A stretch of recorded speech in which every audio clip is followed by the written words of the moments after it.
Good morning, everyone. Thank you so much for attending this informational session today about growing green communities. I'm Victoria Vasquez, and I am our Grants and Public Policy Manager here at California Relief. And I'm joined by Megan Duquette, who's our Education and Communications Program Manager. And I want to start by acknowledging today the land that I am standing on that was and still is the land of the Nisenan people here in Sacramento, California. I want to acknowledge our sponsor today, who is Pacific Gas and Electric Company, also known as PG&E, who's bringing this grant funding to us to green our community. So thank you to PG&E. Today, we're going to be discussing a few different things. We're going to talk about California Relief in general, who we are, if you're new to us, what we do. We're going to talk about the parameters of this Growing Green Communities grant for 2023. We'll discuss a few project examples and give you some tips for managing these projects successfully. We're going to talk about resources that we have for you on our website, the application process, and then you'll have some time at the end to ask some questions, and Megan and I can get you some answers. So if you think of a question, please drop it into the chat, and we'll have some time at the end to answer those and to discuss together. This will be recorded and offered on our YouTube channel for California Relief if you wanted to watch it again later. So let me tell you a little bit about California Relief. California Relief is an umbrella organization. It's a host of a network of statewide greening and environmental nonprofits and nonprofits who want to plant trees, right? We're connecting urban forestry with people and place to create these green communities.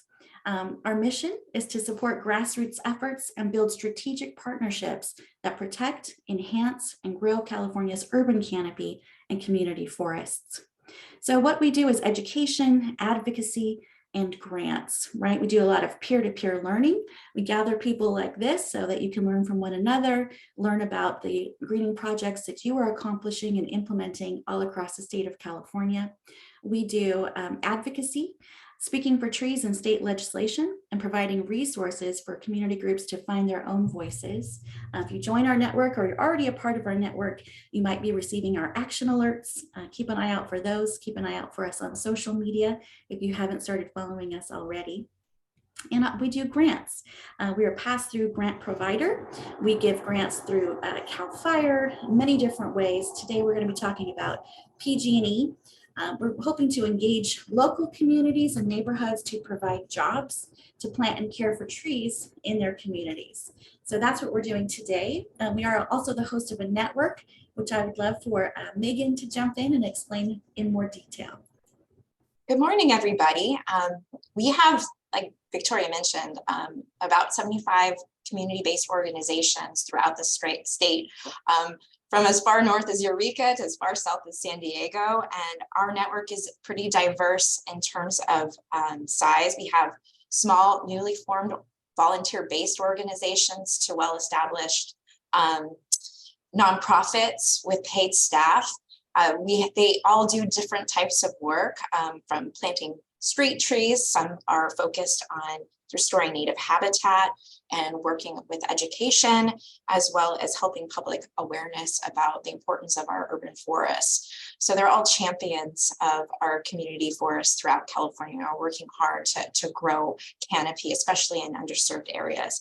And we've got a lot of wonderful benefits in terms of becoming a Relief Network member, including our annual retreat that's coming up. In May. We're going to be sending out more information about that to our network members. So we're really hoping that you'll take a look on our website, californiarelief.org/network, learn a little bit about it, and maybe you might be interested in joining if you aren't already a member. So take a look, and please feel free to ask questions later if you have any. Wonderful. Thank you so much, Megan. So let's talk about this grant. What are the parameters? What's the timeline? Our Growing Green Communities Week 2023 grants applications are due January 9th, 2023. You can turn them in now if you like. We've received a couple already, but we will be gathering them all together. There is no benefit to turning them in early. You can definitely turn them in on January 9th.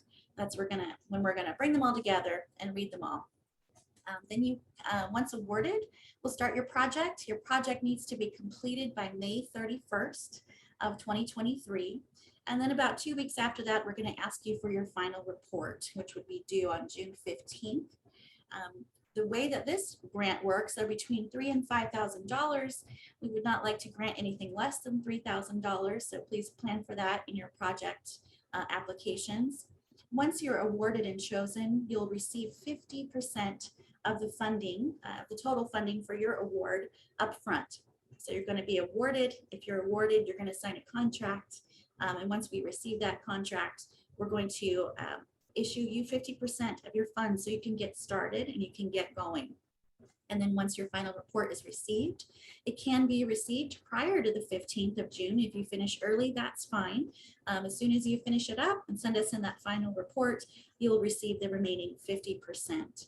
And this final report is very gentle. I see some of you here who are familiar with our CAL FIRE grants, which can be very detailed reporting wise.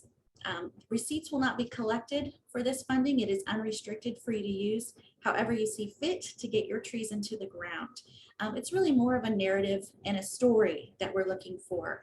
Some photographs, some engagement, some authentic engagement with your community. So these are the grant parameters and timeline that we're looking at.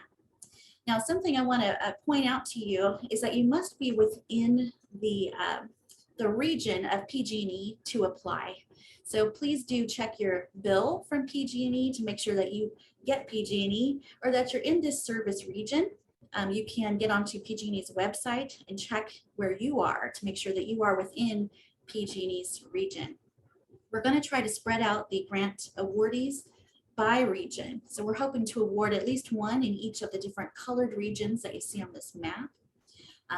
This is an incubator grant. And what that means is if you have never planted trees before, that is okay. We're looking for you. We want to teach you how. We want to show you how and want to get you a little money to get started. So all planting groups are welcome. You don't have to be a planting group.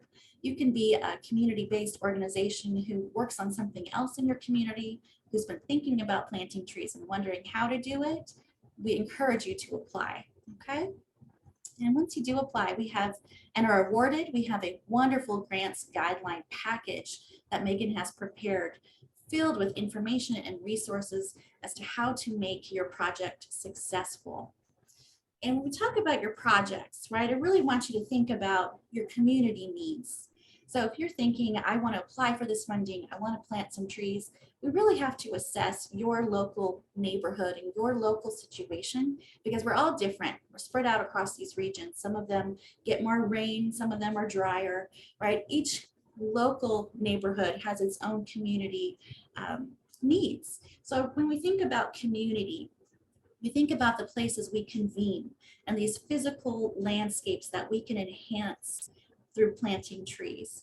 So if we think about playgrounds, residences, front yards, backyards, senior centers, schoolyards, parking lots, bus stops, bike lanes, really look around your community and ask yourself, what is the need? What are you struggling with in these places where community convenes? Some of them suffer a lot of extreme heat. In fact, I think all of them do as climate change makes us hotter each and every year. So if you notice somewhere in your neighborhood that has a lot of asphalt and cement, know that that asphalt and cement is absorbing the sun's rays and the heat throughout the day. And during the evening, it's emitting it back out. And so how that plays out in extreme heat in a neighborhood or a residential area is that if you don't want to open your windows at night, you're going to be hotter, right? Because you didn't have a tree shading your house. You're going to have to use a little more electricity to run that air conditioner, right? So making sure that as much asphalt and cement is shaded as possible through tree planting, especially in proximity to one of these places that you might convene in with your community, you're going to use less energy and you're going to feel cooler temperatures. So extreme heat is a community need that you might have. When we talk about community needs, healthy and equitable food access is really important. As I said before, this funding is unrestricted. So you can plant things like fruit trees. You can plant nut trees. You can bring sustenance to your neighborhood with this grant. And I would recommend if you are doing a fruit or nut tree planting to make sure that it's accessible and easily harvested because these are community grants. So if people in your neighborhood are harvesting this fruit, consider dwarf-sized fruit trees that can be easily walked around, and you don't need too big of a ladder to get up and harvest that fruit. If you're considering planting fruit trees on school property, really think about what month of the year is the type of tree that you're planting fruiting. Is it citrus, but you're closed in the winter? Is it something that you would harvest typically in the summer, but the school is closed down in the summertime, right? So really consider fruit trees to bring healthy and accessible and maintainable fruit trees to your neighborhood. I know that a lot of our neighborhoods suffer from air pollution and air quality, and we see a lot of neighborhoods that have high rates of asthma when they have low rates of trees, right? So if you are looking to solve a community need of physical public health, when we talk about public health, we talk about tree-lined streets have people who are exercising, right? They have people who are riding their bikes and walking and pushing their stroller down a cooler, shady street. But if you have no trees in your neighborhood, you're less likely to exercise outdoors in the hot summer months or hot winter months as we have now. And so this adds to rates of things like depression, anxiety, obesity, and diabetes. Right? So if this is a community need that you have to work on those ailments of your community members, then you're going to want to plant large species trees, right? Trees that are large in species who can sequester more carbon. And a lot of the resources we have on our website about trees and their species and what benefits specific species provide can be useful for you. If you suffer wildfire as part of your air quality issues in your neighborhood, you might want to look for a tree that has larger, stickier leaves or hairier leaf surface, right? The more surface area you have in your canopy, the less ash is going to make its way down where you're breathing because it's going to be captured by those leaves. So if you are thinking about solving air quality in your neighborhood, think of larger trees and larger leaf trees and trees that sequester high amounts of greenhouse gas and carbons. Community cohesion, trees bring us together, right? There's no doubt about it. Planting memorial trees is an excellent idea for a small grant. Something like getting together with your neighbors who have maybe lost a community member and planting a tree together in a place where you all convene, like a community center or a park, a place of worship. And then tag teaming with a community resource organization to bring in funding to plant a bench near that tree, or to put a plaque near that tree, or to hold a yearly celebration around that tree for your community member. You can honor people with trees, you can memorialize people with trees. There's a lot of ways we can heal together and gather near trees. And that brings us to resources, right? Partnership. This is a small grant, and maybe there are community organizations who aren't necessarily tree planters, but they're already working on these neighborhood needs, like healthy food access, right? Partner together and make your event even bigger and better and more advertised and more sustainable by partnering up with other community organizations. So once you have your project in mind, you know what need you have to solve. Here's some great tips. As I said, awardees will be receiving some information, a packet of guidelines. And this is kind of a sneak peek as to what's really detailed there, right? As I mentioned, this final report is more narrative. We want to hear your story. We want to encourage other people to find their own successes by learning about your successful project. So when we discuss this in photo form, when we see fun pictures of community members, as these two here who have a residential street tree, this is a really great way to encourage others to enact projects just like yours. And on the front end of your planning of your project, make sure to give it an amplified reach, right? So when you're inviting people like the newspaper or your local newspaper or any social media outlets or press outlets, a news station, any way that your neighborhood gets their news in whatever language they're receiving their news in, make sure to invite those people to plant with you, to know about your event, to invite volunteers there, right? Elected officials are really good at connecting communities together. They know who you can reach out to invite to plant, and please do invite them as well. And they can share out your event on their channels and through their resources as well. Sponsor engagement, invite PG&E. Make sure that they're tagged in your photos. Make sure that you're letting the community know that this funding is coming from PG&E, and give them a moment to address your volunteers in your event as well, and to share in your success through their reach. So sharing your story is a really good way to start planning this so that you have partnerships to begin with. And the tips for success, to wrap that up, is authentically engaging, right? If you have found that project, you know that your particular community center is serving a particular population who has one of those community needs, meet with them, hold a community meeting, right? Have a poll, ask them, do you want to be involved? What kind of trees would you like? Is this something that you want? Right? Starting that partnership and that engagement in the very beginning is just going to give you extra helping hands to plan and make something really impactful in your neighborhood. Because if you are invited as a community member to help plan and decide what is going to be in your community for the next 100 years of this tree's lifespan, how much more accountability would you have towards that tree if you're the one who got to plant it? Right? So making sure that the community is connected and cohesive with the plan and the project that you're planning in their neighborhood. Make sure that those maintenance plans are done in advance. If you know me, you've probably already heard me say, well begun is half done, right? Making sure that you know who's going to water this tree in the future, who's going to prune this tree, who's going to replace this tree if it suffers vandalism or some act of nature, a storm or whatnot that can harm a tree, right? So make sure that you understand how your tree will be watered. And that's going to be one of the questions we're asking you in your application and your final report. So, this is not just a tree planting, this is a tree growing. This is a tree lifespan. Okay, so think about it all the way through from the beginning to the end. Keep it fun, right? If you're digging in the ground and the soil is hard, or you have a lot of trees to plant, it can be arduous work, right? Make sure you're playing some music for your volunteers. Make sure that you are eating something fun and delicious that your neighborhood likes to eat at the end of it. Food brings people together after a hard day of planting trees and some manual labor there. Have your community plan what they want.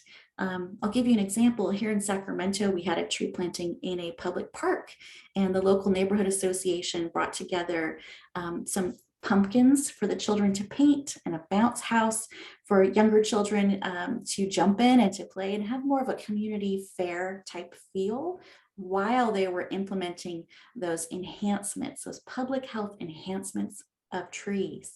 So, make sure you have a good time. This is a celebration.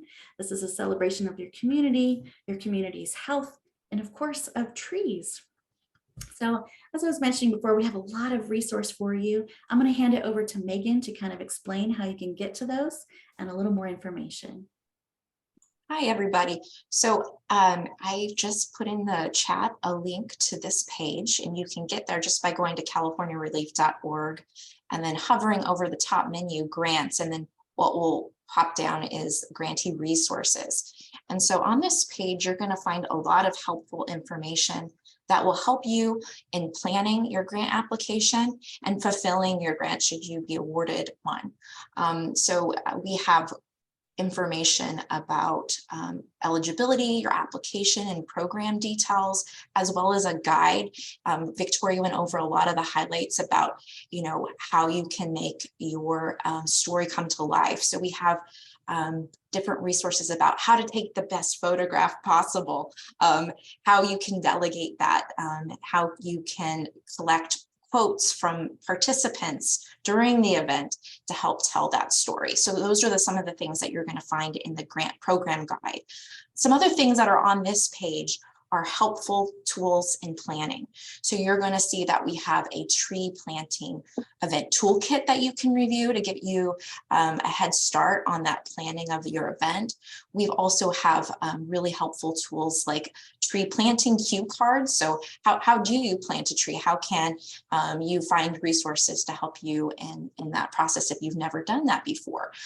We've got great resources like Select Tree, which helps you find an appropriate tree for the site that you're planting at. So all of these tools are here at your disposal. And then we have even more resources on our main resources page, which is you can find at that top menu. So we hope you find those really to be helpful to you. And so that kind of leads us into, well, how do you apply? So on that page, and I can provide you guys the direct link in just a moment to our Growing Green Communities application. What we've got for you is all the program details on our website, and I'm going to put that in the chat for you now. So it tells you about eligibility, a little bit about the service area. You can get that regional map that Victoria mentioned earlier, as well as our online application form, which is really helpful. You don't have to print out a PDF and mail it in. We've got the direct form for you there, and you can fill it out. And it's a pretty short application. It shouldn't take you, if you've got all your information ready, it shouldn't take you more than, I would say, 15 to 20 minutes. And if you have any thoughts about, okay, what about our final report? What are the questions that I'm going to be asked? I'd like to know that in advance. On this page, you're also going to be able to download our PDF with all the final report questions, so you can read them in advance, so you're prepared going in and what's expected of you. So I'll turn it back over to you, Victoria. Wonderful. Thank you, Megan. So that wraps up our tips for you. Now we want to know, what questions do you have for us that we can answer for you to be successful in your grant application today? I know Megan's got an eye on the chat here. Feel free to unmute yourself or raise your hand. We'll start with the questions in the chat and then we'll go from there. Okay, so there's one from Rebecca, and it says, can the funding be used for irrigation for new or existing trees? Yes, irrigation can be part of a new tree planting. This is a new tree planting grant, not necessarily a tree maintenance grant. So it can be used to plant new trees or to lay irrigation for new trees that you're planting with the funding, not necessarily to irrigate existing trees. The next question we have in the chat is this a grant for NGOs that have been planting trees for almost 10 years? Absolutely. If you're a pro and you're a 501c3, then yes, you may apply and you may be awarded. And then the next question I have is, do you know if any grant funding for schools in San Diego County? Yes, CAL FIRE has recently released their schoolyard greening grant draft guidelines, or the availability for you to give your feedback before December 30th. So there are CAL FIRE grants available for all of California, specifically for school districts, and to green many schools in the same district. Those are larger grants. This smaller grant could be used by a local nonprofit to plant trees at a school if you are in the service region of PG&E. And I also just sent a link, the CAL FIRE schoolyard greening program guidelines, so you can check there. Okay, so our next question. For planning on schoolyards, can the funding be used to remove asphalt? Yes.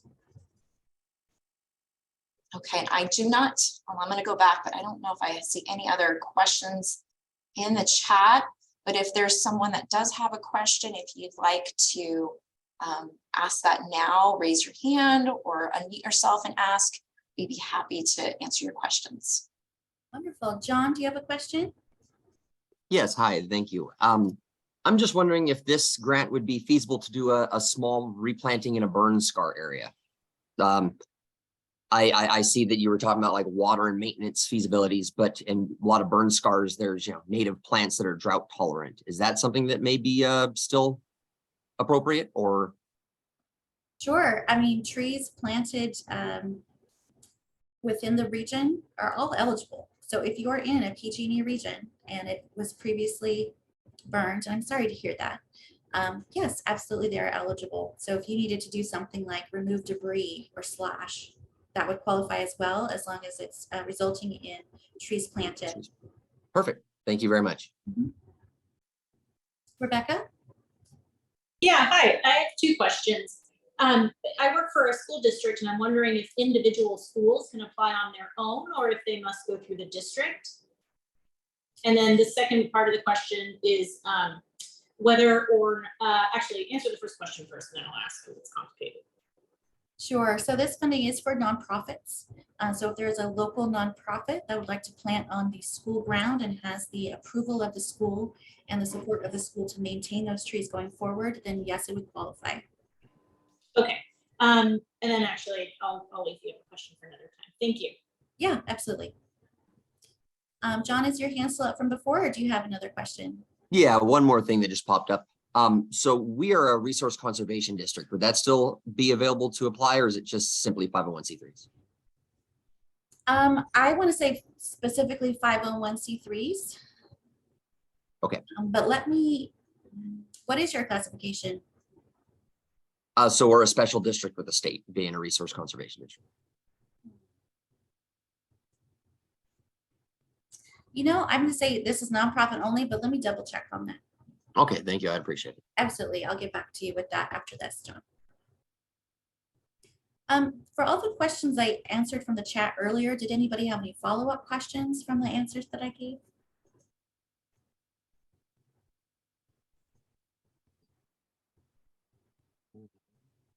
Give some space. I'm not seeing any hands. Hi, yes, Hi. following up. So we're trying to get the school to plant some, the asphalt removal is a really huge project. If we were kind of talking about the idea of doing first in giant fruit boxes, kind of with soil. Is that okay? Are you insisting that they be in the ground?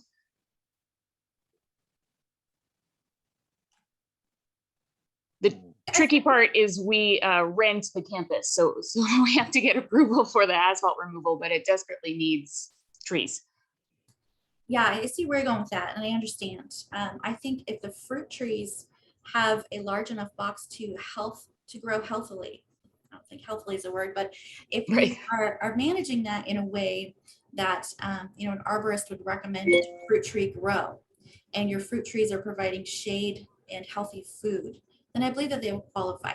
Yes, you can use the funds for asphalt removal, and obviously, you know, the permanency of these trees would be you know, better served in the ground. Right. But if you're at a school location where you want to do a community garden type of fruit tree planting, I think that would be all right.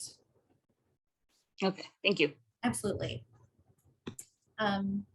Rebecca, did you have another one? Or Yeah, hi again. I was just wondering, are these grants available only if you're going to have volunteers or school or community members plant, or if they're unable to do that, are you allowed to bring in a landscaper to plant? The goal is really community engagement. The goal is to engage the local community who's going to benefit from the tree in the design and the planting. So we would not recommend, on what type of, is it on a school ground, Rebecca? Yeah, right. Yes, exactly. Yeah, if the school children would not be involved in the planting or the care, the maintenance, or the education of the tree, it would not be as competitive of an application. Understood. Thank you. Absolutely. Mr. Grable? Hi, you just touched upon my question, which is in evaluating the applications, are there aspects of the project that would weigh more heavily in getting accepted? Yes, you know, obviously number of trees, the more trees that you can get in the ground with the funding is better. And we do recommend, you know, partnering with another nonprofit or another organization or another state agency to enact your project. But also our disadvantaged communities, right? If you're in a census tract that has higher rates of asthma because they have fewer trees, you know, preference and priority is always going to go to a neighborhood with the lowest amount of tree canopy or the population served, as well as number of trees. So as I mentioned before, or maybe I didn't, we want to spread these awards out per region. So as you saw, there's multiple regions of PG&E. We're hoping to award one in each region, depending on the applications that we receive. So that also would be a competitive factor. If we receive all of our applications in one region, obviously they're all going to go to that region, but we're hoping for a wider spread amount of resource. A follow-up question about the partners that you're looking for. Would a high school ecology club qualify, or are you looking for another 501c3? The ecology club would be an excellent partner. Yes, because you are a 501c3, Mr. Gable. So City Trees, would be, you could also have a fiscal sponsor, right? If you are not a 501c3, but you have a fiscal sponsor who is, that you'd be eligible to apply together. All right, thank you. Yes. And I believe it was Rebecca who asked about landscape architect. Was that you, Rebecca, or was that Jillian? No, not me. I was asking about a landscape contractor. Okay, yes. So the funds could be used to hire and create the design, but it'd be best if the community was involved in the planting of the trees and continued maintenance. Got it. Thank you. Yeah. Jess Duncan? Hey, yeah, thanks. So I'm thinking about this to be used to leverage like another bigger project that we have. We have funding for putting, a bunch of trees into the ground, but I don't think we have funding for like closing the street down, and it's a huge safety hazard. It's in Richmond on like one of the busiest streets, been lots of unfortunate deaths there. So I was just wondering if that's something that this project, that this grant could potentially support funding. I don't think it would be only that funding, but just to kind of help support with like the funding of Earth Day, because that's usually an annual planting event for us. Absolutely. One of the restrictions that we face in state grant funding is that we can't use those dollars to buy pozole for everyone at the end, right? We can't use those funds to feed our volunteers, to pay stipends to our youth volunteers. And this is really what that is intended to do. If you are planting trees with the community, but you need a permit fee to shut down that street, this does qualify for that. Yes. Awesome. That's great. Cool. Thanks so much. Absolutely.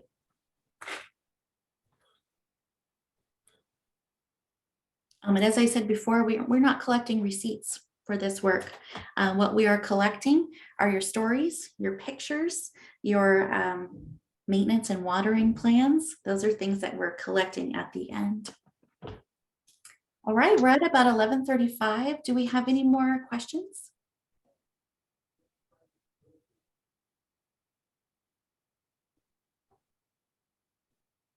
I'm gonna give some space, give you time to unmute yourself. Find that unmute and ask me. Megan, is there anything that you would like to add? No, thank you so much, everyone, for coming out today. If you think of a question that you didn't come up, top of mind today, please email us. We put the email here at the last slide, grantsadmin@californiarelief.org. Send us an email, we'll answer your questions, or you can give us a call. And we really hope that you check out our website grant page so you can see all of that eligibility information, and we hope that you apply. So thank you for your time today. Wonderful. Well, thank you everyone for attending. I hope to read your applications very soon.